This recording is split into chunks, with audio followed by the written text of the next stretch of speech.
اگر کوئی بندہ لکھ رہا ہو اور لکھتے ہوئے نبی علیہ الصلوۃ والسلام کا نام نامی اس میں گرامی آ جائے اور وہ نام نامی اس میں گرامی کے ساتھ صلی اللہ علیہ وسلم لکھے تو نبی علیہ السلام نے فرمایا جب تک اس کتاب میں میرے نام کے ساتھ یہ درود شریف لکھا رہے گا اس وقت تک ایک فرشتہ اس کے لیے استغفار کرتا رہے گا۔ اللہ اکبر کبیرہ۔ ابن مسعود عنہ فرماتے ہیں کہ نبی اسلام نے فرمایا اول الناس بی یوم القیامہ اکثرہم علی صلاۃ، کہ جو بندہ مجھ پر سب سے زیادہ درود شریف پڑھتا ہوگا وہ پھر قیامت کے دن میرے سب سے زیادہ قریب بھی وہی بندہ ہوگا۔ ابوبکر صدیق عنہ نے ایک عجیب بات فرمائی، فرماتے تھے کہ الصلاۃ علی النبی امحق للذنوب من الماء البارد للنار، کہ جس طرح ٹھنڈا پانی آگ کو جلدی بجھا دیتا ہے، درود شریف کا پڑھنا انسان کے گناہوں کو اس سے بھی جلدی بجھا دیتا ہے۔ تو درود شریف پڑھنے سے انسان کے گناہ مٹا دیے جاتے ہیں۔ ابو ہریرہ عنہ فرماتے ہیں کہ نبی اسلام نے فرمایا من نسی الصلاۃ علی نسی طریق الجنہ، جو مجھ پر درود شریف پڑھنا بھول گیا وہ جنت کا راستہ ہی بھول گیا۔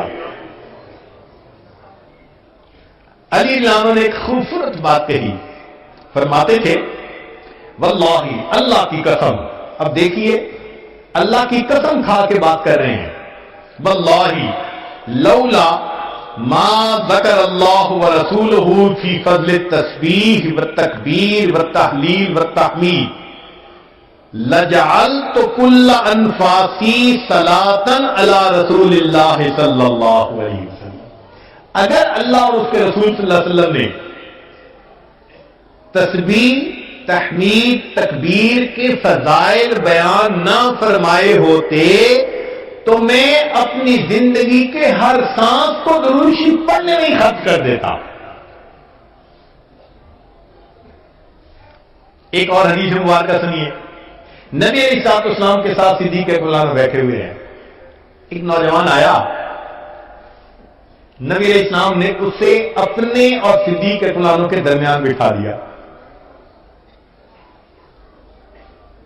پھر فرمایا کہ ابو بکر میں نے تیرے اور اپنے درمیان اس کو بٹھا دیا، اس بات پہ حیرت تو ہوئی ہوگی، حالانکہ نبی صلی اللہ علیہ وسلم بڑی حیرت ہو رہی ہے۔ فرمایا ان ھذا الفتى یصلی علی صلاۃ ما یصلیھا علی احد من امتی، میرا یہ نوجوان امتی مجھ پر ایسا درود شریف پڑھتا ہے کہ جو درود شریف میری امت میں سے کوئی دوسرا مجھ پر نہیں پڑھتا، اس کی وجہ سے میں نے اس کو اپنے قریب بٹھایا۔ پھر نبی علیہ السلام نے بتلایا کہ وہ کیا درود شریف پڑھتا تھا، اللہم صلی علی محمد عدد من صلی علیہ وصلی علی محمد عدد من لم یصلی علیہ وصلی علی محمد کما امرت بالصلاۃ علیہ وصلی علی محمد کما تحب ان یصلی علیہ وصلی علی محمد کما ینبغی ان یصلی علیہ۔ چنانچہ ہمارے اکابر علماء دیوبند نے باقاعدہ تفصیل لکھی ہے کہ کس کس موقع پر درود شریف پڑھنا چاہیے۔ دخول المسجد والخروج منہ، مسجد میں داخل ہوتے ہوئے یا مسجد سے نکلتے ہوئے درود شریف پڑھنا چاہیے۔ والتشہد، اتحیات میں بھی درود شریف سب پڑھتے ہیں۔ ورؤیت المساجد، جب مسجد پر نظر پڑے تو اس وقت بھی درود شریف پڑھنا چاہیے۔ دخول الاسواق، بازار میں داخل ہوتے ہوئے درود شریف پڑھے۔ دخول البیت والخروج منہ، گھر میں داخل ہوتے ہوئے گھر سے نکلتے ہوئے بھی درود شریف پڑھنا چاہیے۔ نسیان الحاجہ، اگر بندہ کوئی بات بھول جائے، چیز رکھ کے بھول جائے، بات بھول جائے، اس وقت بھی نبی علیہ السلام پر درود شریف پڑھنا چاہیے۔ وقت الفقر، تنگ دستی کے وقت میں بھی درود شریف پڑھے۔ فی البدایت فی العلم، اور جب کتاب پڑھنے بیٹھے اس وقت بھی درود شریف پڑھے۔ فی البدایت فی الخطب، جب خطبہ دینا ہو، بیان کرنا ہو تو بھی درود شریف پڑھے۔ والانتہاء من مجالس العلم، جب علم کی مجلس کا اختتام ہو تو بھی درود شریف پڑھے. فی لقاء الاخوان، دو مسلمان بھائی آپس میں ملیں تو بھی درود شریف پڑھے. فی موادعتہم و مفارقتہم، پھر مدارستاً حدیث نبوی، نبی علیہ السلام کی حدیث مبارکہ جو پڑھائی جائے تو اس وقت بھی درود شریف پڑھے. عند تذکرتہ صلی اللہ علیہ وسلم، نبی علیہ السلام کا جب تذکرہ ہو تو درود شریف پڑھے. عند ذکر اصحابہ، حتیٰ کہ نبی علیہ السلام کے صحابہ کا تذکرہ ہو اس وقت بھی درود شریف پڑھے. عند ذکر شیء من معاصرہ، نبی علیہ السلام سے نسبت رکھنے والی کوئی یادگار چیز کا تذکرہ ہو تو اس وقت بھی درود شریف پڑھے. عند دخول المدینہ، مدینہ طیبہ میں داخل ہوتے بھی پڑھے.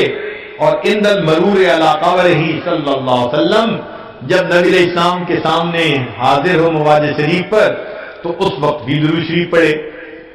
درود شریف کے فوائد کیا ہیں؟ کچھ دیر یہ بھی ذرا سن لیجئے. فرمایا انہا سبب لہدایت المصلی وحیات قلبہ، درود شریف کے پڑھنے سے دل زندہ ہوتا ہے اور پڑھنے والے کو اللہ ہدایت کے اوپر رکھتے ہیں. انہا سبب لزیادت محبت رسول اللہ صلی اللہ علیہ وسلم، درود شریف کے زیادہ پڑھنے سے نبی علیہ السلام کے ساتھ زیادہ محبت بڑھ جاتی ہے.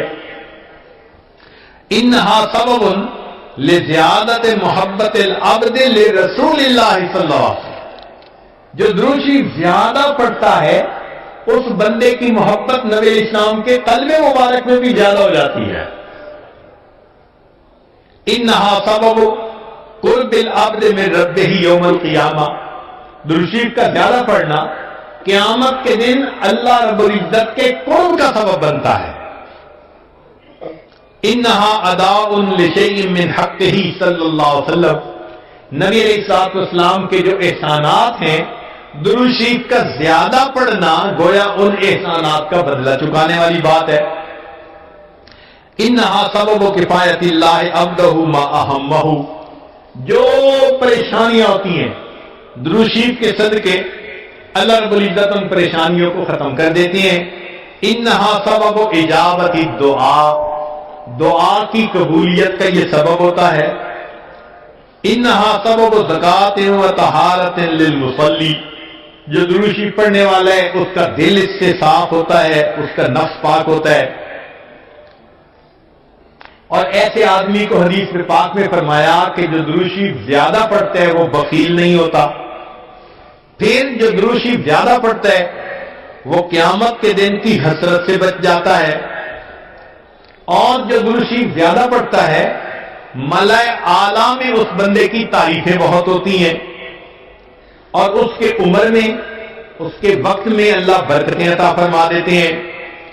اور انہا سبب لتثبیت قدم العبد علی الصراط، جو بندہ درود شریف زیادہ پڑھتا ہے قیامت کے دن پل صراط سے گزرتے ہوئے اس کے پاؤں اتنے مضبوط ہوں گے، درود شریف زیادہ پڑھا ہوگا.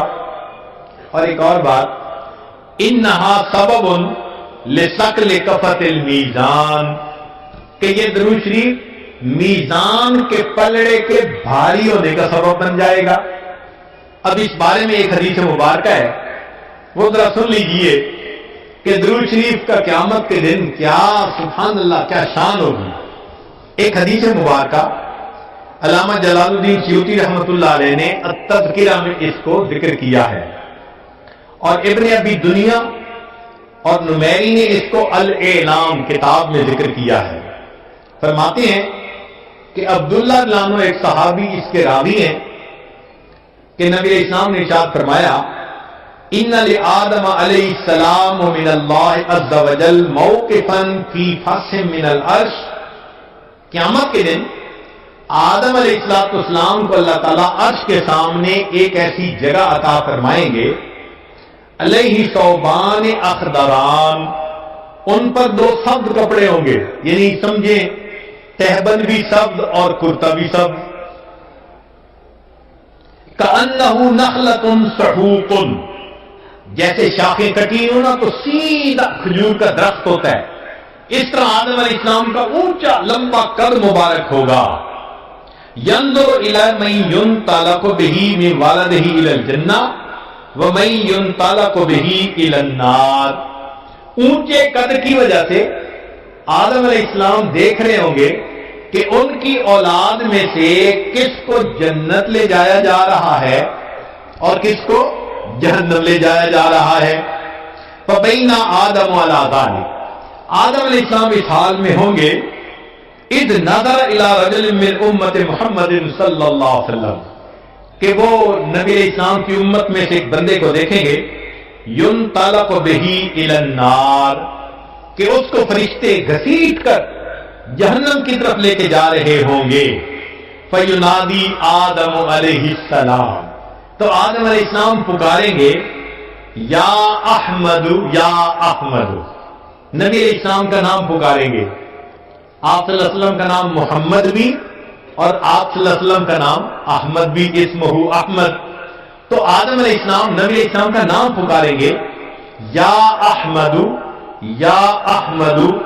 فیقول علیہ الصلوۃ والسلام، اس نام کو سن کر نبی علیہ الصلوۃ والسلام جواب میں کہیں گے لبیک یا ابا البشر، اے بشر کے والد لبیک، میں حاضر ہوں. فیقول، وہ بتلائیں گے ھذا رجل من امتی کا، یہ آپ کی امت کا ایک بندہ ہے ينطلق به الى النار، اس کو جہنم کی طرف لے جایا جا رہا ہے. قال صلی اللہ علیہ وسلم، نبی علیہ السلام نے فرمایا فاشد المئزرہ، میں اپنی چادر کو کس کے باندھ لوں گا. یہ عربوں میں ایک مقولہ تھا، جب انہیں کسی اہم کام کے لیے اٹھنا ہوتا تھا نا تو کہتے تھے جی ذرا چادر کو کس کے باندھو چلو. تو نبی علیہ السلام فرماتے ہیں میں اپنی چادر کو کس کے باندھ لوں گا. وَأَسْرَعُ فِي أَثَرِ الْمَلَائِكَةِ، اور میں تیزی سے چلوں گا ان فرشتوں کے پیچھے جو میری امتی کو جہنم لے کے جا رہے ہوں گے. فَأَقُولُ، اور میں یہ کہوں گا یا رسول ربی، اے میرے رب کے نمائندو، کفو، رک جاؤ. فَيَقُولُونَ، وہ آگے سے جواب دیں گے نحن الغلاظ الشداد، ہم بڑے قوی اور سخت گیر ہیں. لا نعصی اللہ تعالی ما امرنا، جو اللہ حکم دیتا ہے ہم اس کی نافرمانی نہیں کرتے. ونفعل ما نؤمر، اور ہم وہ کرتے ہیں جس کا ہمیں حکم ملتا ہے. فَإِذَا آیَسَ النَّبِيُّ صلی اللہ علیہ وسلم، جب اللہ کے نبی صلی اللہ علیہ وسلم ان سے مایوس ہو جائیں گے کہ میرے کہنے کے باوجود یہ فرشتے جا رہے ہیں لے کے جہنم کی طرف، رک نہیں رہے، تو نبی علیہ السلام فرماتے ہیں قبض علی لحیتہ بیدہ الیسریٰ واستقبل العرش بوجہہ، نبی علیہ السلام اپنے بائیں ہاتھ سے اپنی ریش مبارک کو پکڑیں گے اور اپنے چہرے انور کو آسمان کی طرف کر کے دیکھیں گے، عرش کی طرف کر کے دیکھیں گے.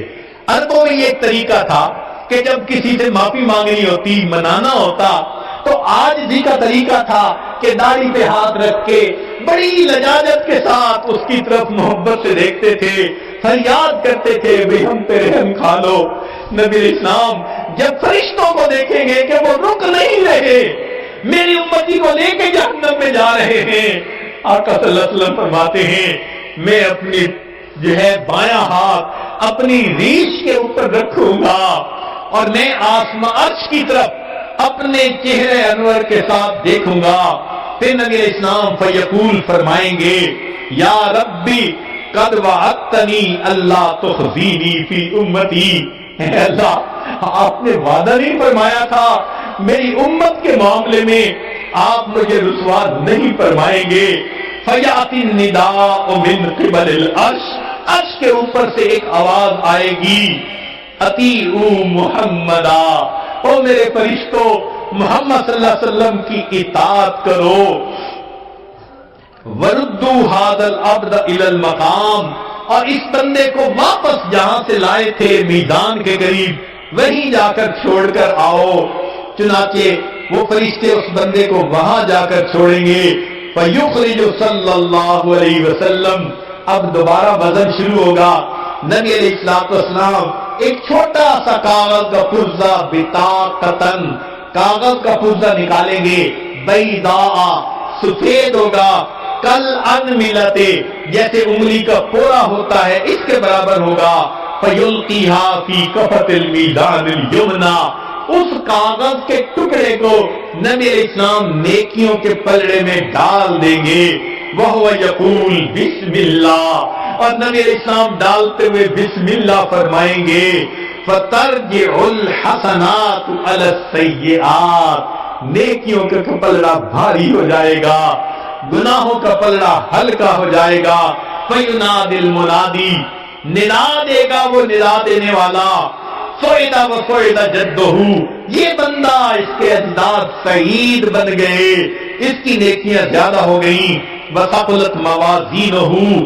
انطلقوا بِهِ إِلَى الْجَنَّةِ. اب اس کو جنت لے کر جاؤ. فَيَقُولُ یا رسول ربی.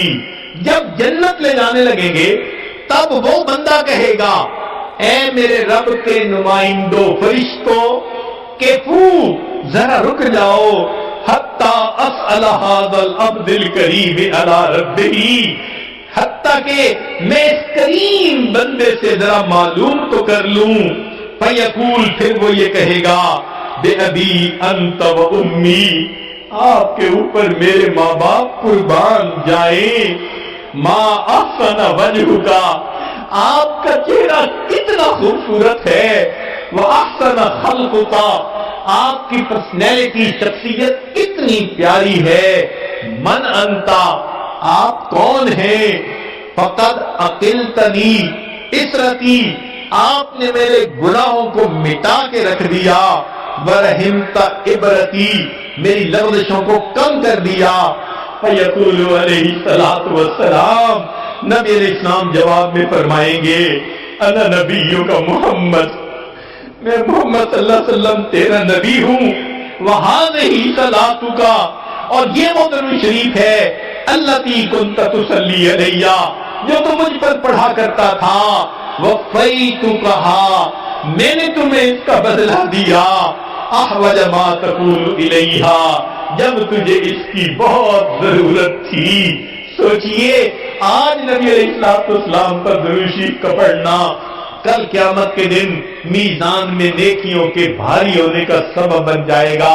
دعا ہے اللہ رب العزت ہمیں اپنے حبیب صلی اللہ علیہ وسلم کی سچی محبت عطا فرمائے. ان کا احترام, ان کی عزت اکرام وہ بھی دل میں عطا فرمائے.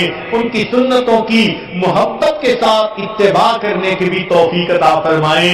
اور کثرت سے درود شریف پڑھ کر نبی علیہ السلام کی محبت کو دل میں بھرنے کی توفیق عطا فرمائے.